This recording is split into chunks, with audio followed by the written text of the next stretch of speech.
Hey, hope you're good. Just Matt here from the Shear Performance Program.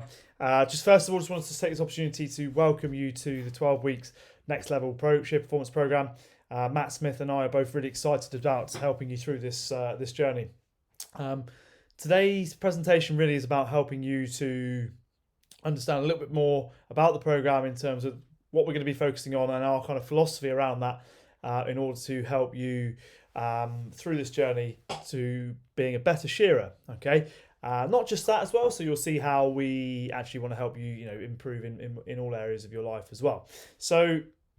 I guess so. I wanted to sort of obviously use this slide here to welcome you to the program, but also to perhaps help you understand a little bit about where this came from. So now, I would be doing a huge disservice to Matt if I tried to explain the journey that he's been through in terms of his shearing. And many of you will probably even know that better than I do. I've known Matt since 2015. Okay, we started working together. In fact, actually, we knew each other before that because we did briefly bump into each other, I think, before we actually ended up getting married on the very same day. So 31st of May 2014. Ironically, at that point in time, Matt and I didn't really know each other, and we didn't go to each other's wedding, and we actually didn't share, we shared quite a few friends, but we didn't really share any time together before that. After that, Matt and his wife Pip approached me about helping them with the shearing world record. And from that day forwards, really, I've known Matt and we've become really, really good friends ever since. In terms of the journey, in terms of shear performance and how obviously we've come to this point, we started the Shear Performance group really just to help share information about what we did in the lead up to Matt's record. And then obviously since then, I've coached over 20 different national and world record holders since then, and there will be more, I'm sure, in the shearing fraternity. Not just that as well, we've actually helped a number of shearers who perhaps wanted to shear more, wanted to shear easier, wanted to prolong their shearing career, shall we say. Okay, wanted to move away from pain, wanted to improve their shearing technique. So Matt and I have blended this together into the various different programs that we have on offer. Okay, and this particular one, the 12-week Next Level Performance, is really a culmination of everything that we've done up to this point, and gives us the opportunity really to blend both the shearing technique and what we believe is really important in underpinning performance to help you take your performance to the next level. Now, your success is basically about you achieving your maximum potential. Okay, success to us all, and I'll read that. So, giving yourself permission to succeed. Each and every one of us have a different success ceiling. Yeah, and for us to reach that, we just need to basically activate our own potential. Okay. Now, in terms of that, what we want to do is to help you understand that in order for us to succeed, we've got to give ourselves time, some space, and apply some effort, right? This doesn't happen. We don't write down that we want a canoe one day and suddenly a canoe turns up, okay? That's not the effort that's required, okay? We also don't work every hour under the sun and expect to achieve great results, okay? Because it's just not going to happen. There's not enough space in there for development, okay? Equally as well on that in terms of time, if you don't give yourself time now, okay, to develop the lifestyle and the quality of and productivity that you have, okay, if you don't allow yourself that time now, you're going to be spending a lot of time wishing you did. All right, so that's where we want to be with this. So this is about giving yourself time, the space, and applying the effort, along with obviously the tools that we're going to give you to get results. All right, the standards within the group, okay, within the Shear Performance Next Level group, okay, that we hold each other to, and that's Matt and I, that's me holding Matt accountable, Matt holding me accountable, you guys holding us accountable. The correlation between all of that will directly correlate with the results that you get. All right. So if the group is super slack and there's nothing really going on in there, no one's really communicating, then the results won't be as good. Okay. So therefore, we're all going to play our part in helping each other get better. Okay. The next thing I want to sort of make sure we're aware of, and I'm going to cover it later on in the presentation really in more detail, is that there's no point chasing the last 5% if you haven't nailed the first 95. Right? I see a lot of people getting really caught up in my area, my line of work, in the finer detail. What post-workout shake are they having? They're still having Haribo for breakfast. Okay? Let's forget that. let's start dealing with the basics and then we'll be fine. All right. So what we've done in our nutritional program is we've actually given you the 9 key habits. If you do nothing else other than absorb those 9 key habits, you'll be doing really well. All right. And it's not about comparison with others. So I don't really want to say, you'll be doing really well compared to 95% of the rest. I don't really mind about the rest. All I care about is you guys in the program doing better for you. All right. So there's no point in chasing that last 5% if you haven't nailed the first 95. I also think as well, like this idea of dreaming and hoping, okay, I think it's great to have vision, great to have an idea of where you want to go. But let's not forget that unless we do the work in order to get there, and when I say work, I don't mean just work harder. I mean be smart, like do some planning, understand more about what it is you need to do to get better, which is why you're on this program. Okay, and that's what we're really after in this. Okay. The other thing I want you to help you understand is that we can't manage what we don't measure. All right, so you'll see from time to time I'm going to ask you to record information, send me information, document it, take pictures of it, video it, so that we can understand where you are at this point in time, so that we can look back and go, oh, well, what we did actually really worked, and oh, maybe actually that isn't quite as good as we'd hoped. Why maybe not? Okay, and we can actually use that information. So we can't manage what we don't measure. All right. Simply put, you wouldn't know if you didn't count the sheep that you shore each day whether or not actually your shearing performance is on an upward curve or a downward curve. All right. So to put it in that context, hopefully that kind of makes sense there. All right. So what we're going to be covering in tonight's presentation is the shear performance pyramid. So I'm going to talk you through the competency, the capacity and complexity pyramid that I've put together for this program, and the way that my philosophy around coaching has evolved to help people take a logical progression and help you to understand why I'm doing that and understand it. We're going to talk about the first 3 weeks. We're going to talk about the movement analysis that we do, communication, weekly question and answers, and what we're looking to achieve from the first week, okay, and the things that you need to have achieved by the end of it.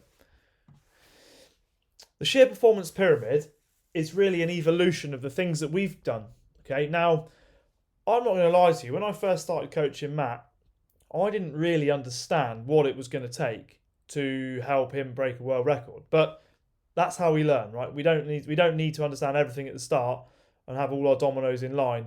What we need to do is get in there and have a go. And with the benefit of the mistakes of others, we can learn and move forwards, okay? So really, ultimately, that's why this program is going to be so good, because there's no need for us to make any mistakes, because we understand, or make fewer mistakes at least, because we understand what it takes. All right. So at the base of the pyramid there, you'll see, like I've written there, weeks 1 to 12, 3 to 12, 7 to 12. That's kind of where the relevance is within this 12-week program. Competency, capacity, complexity on the right-hand side. Underpinning this, we've got movement, then we've got performance, and then we've got skill. Okay, so if we just talk about this orange pyramid here to start with, we've got movement. Okay, movement is concerned with improving the quality of your movement patterns. Okay, so your mobility, your stability, and your ability to resist fatigue. Okay, so all of those 3 things encompass within movement. All right.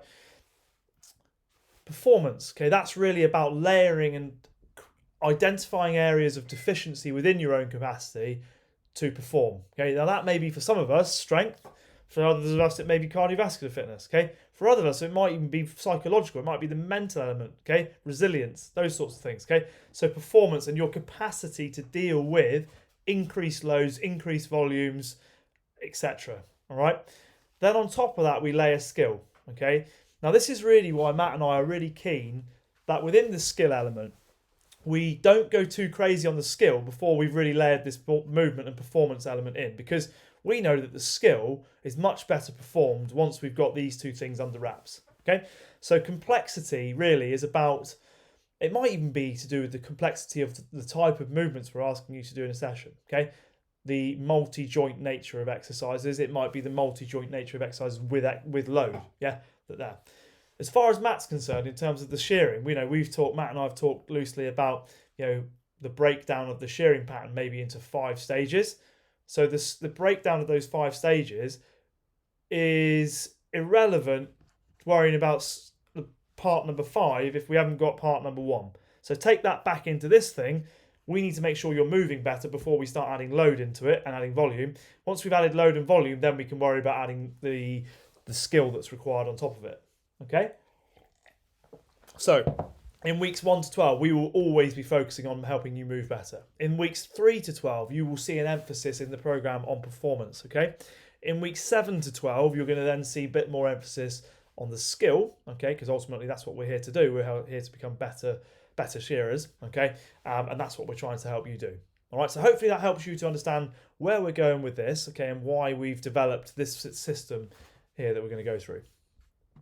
So in weeks 1 to 3, yeah, as you now understand, we're going to look at movement competency, okay? So we're going to get some baseline information about you, okay, the way you move, the way you stand, the way you move on one leg, the way you move on two, the way you rotate, etc., etc. We have a specific set of measurements that we're going to do and help you to understand how we do that. We're going to then, obviously, from the back of that, help develop an understanding more about strengths and weaknesses, okay? Developing mobility and stability during this first 3-week period. We're also going to lay in this time some nutritional foundations. I've already alluded to the 9 basic habits. You're going to get on day 1 a copy of the Shear Performance Nutrition Kickstart with the 9 habits in it. Okay, we will ask you to keep a food diary. Okay, now it doesn't matter whether you're on this program and you feel like you need to gain weight or lose weight. From the 9 basic habits, you will understand more potentially about how to take your nutrition to the next level. Okay. Within weeks 1 to 3, we're also going to be having the question and answers, okay, on Sundays, 8 p.m. UK time, okay. Come with your questions or send them in the comment section of in the reminder, or even pop them in an email, okay. You'll have access to my email address, okay. You can pop them in there before the Sunday night, okay, and then I can put them in there. If you want to do them anonymously, that's absolutely fine. I think we're all about transparency and very open and accepting of everybody's individual levels. So it doesn't matter whether you feel like your question is maybe too high or too low. I don't know where, for me, everybody's can learn from everybody. All right. So from that point of view, question and answers are there to help everybody move forwards on a weekly basis. So within the movement analysis that you're going to see in the first week, okay, we want to help identify some mobility exercises that are going to help improve your joint range of movement, extensibility of your tissues, okay, and the flexibility of your muscles. All right. The second thing we're going to do on top of that is layer in some stability, okay? Basic strength, postural integrity, coordination, timing, and then the sequencing of some of the movements, all right? We are a very complex organism, but we also have some very basic movement patterns that some of us just don't do that well, okay? Whether it be through injury, whether it be through, genetics, some of us just don't move in that fluid matter, okay? And actually some of it's just through a lack of awareness of what actually is the correct way to move, all right? So we're going to help you try and move better. Movement patterns, we're going to reinforce those movement patterns with repetitions and load, okay? So that's the idea. That's off the back of the movement analysis that I'm going to do with you, okay? And all the details that you need to know about how to perform this movement analysis are in the training peaks. You just need to follow the instructions, okay? And get that information back to us. In terms of communication, please make sure you ask questions, okay? One of my pet hates is when we have somebody who has a question on day 1 and then doesn't ask the question until day 26, okay? If you've got a question on day 1, ask it on day 1 or day 2 after having given it some thought or maybe even tried, okay? At that point there, send the question in if it still doesn't make sense, or all right, get it in ahead of time, okay? Then we can deal with that question. Personal questions are questions that absolutely no one else is going to benefit from the answer, okay? Those questions you can email to mattluxtonpa@gmail.com and we'll get back to you as soon as we can, all right? All other questions on the Facebook group, please, so that everyone else can benefit from the answers, all right? So everyone else on the program will more than likely, if it's not a specific question to you as an individual, okay, will probably have thought a similar thing. So in order for us to be best using our time efficiently, let's make sure we put the question in the group. Everybody benefits from the answer, okay, and we can all move forwards pretty quickly. In terms of the weekly Q&A, we're going to be focusing on, we're going to use our Zoom calls, okay? We have a set time each week. That set time is in your training peaks, okay? It may change a little bit depending on if something comes up, but just have a little look in your training peaks each week if you're not sure, okay? Or in the group if we need to change it really quickly. All right, please bring questions with you. these are, after all, they are question and answer sessions. Okay. If we don't have questions, we can't really help you as well. All right. The link for the weekly call is in your training peaks, as I said. And at the minute, we set it at 8 p.m. UK time every Sunday for the 12-week duration of the program. So this week's objectives for you. Number 1, read the nutrition booklet. Okay. Give yourself some time, have a read, make some notes, write down a few things that you want to take action on. The download link is in your training peaks on day 1. Okay. The second thing to do, okay, movement analysis. Okay. Send the required information to us, so mattluxtonpa@gmail.com. All of the instructions that you need are in Training Peaks for you to follow, okay? You're going to need a set of scales, a tape measure, a broom handle, okay, a camera, and somebody to probably help you do that, all right? Camera, when I say that, on your phone if needs be, all right? There are also 4 sessions to complete in week 1, right? They're only really based around mobility. They will be, for some people, it will be quite hard, okay? Because if your mobility is not that good, they're going to be quite tough, okay? If your mobility is pretty good, then it's going to be a good opportunity for you to maybe learn a few new things and take that forwards. All right. So, without further ado, let's get cracking. All right, on the program. Matt and I are super excited to take you through this. We've helped a number of different people all around the world, and we're looking forward to help taking you through that same process and to the next level. All right. As always, any questions, make sure you ask. Okay, and we'll see you in the group, and we look forward to looking at your success. Take it steady.